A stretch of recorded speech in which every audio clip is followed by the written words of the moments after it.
BD news 21। একজন প্রাপ্তবয়স্ক মানব দেহে গড়ে প্রায় 5 থেকে 5.5 লিটার রক্ত এবং প্রায় 10 লিটার তরল পদার্থ থাকে। মানবদেহের গঠন প্রসঙ্গে এর পানির পরিমাণ, বিভিন্ন পদার্থের পরিমাণ, কলার ধরন বা উপাদানের ধরন নিয়ে আলোচনা করা হয়। একজন প্রাপ্তবয়স্ক মানবদেহে 60% পানি থাকে, যা ওজন ও আয়তনের উভয় দিক থেকেই শরীরের মোট উপাদানের অনেক বড় একটি অংশ। পানির পরিমাণ বয়সভেদে বিভিন্ন হয়, যা নবজাতকের ক্ষেত্রে 75% ও স্থূলকায় ব্যক্তির ক্ষেত্রে 45%।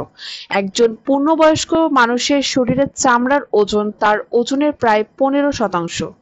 মানবদেহে কোষের সংখ্যা শুধু মানুষের নিজেরই নয়, বরং মানবদেহে অবস্থিত ব্যাকটেরিয়া, আর্কিয়া এবং ম্যাথানোজেন্সের সংখ্যাও এতে অন্তর্ভুক্ত।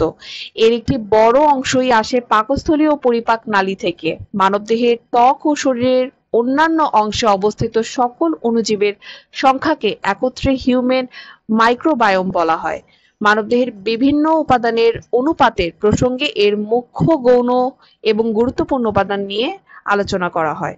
উপাদানের প্রকরণ আলোচনার প্রসঙ্গে পানি, আমিষ সংযোজক, কলা, চর্বি, শর্করা এবং হাড়ের উপাদান নিয়েও আলোচনা করা হয়।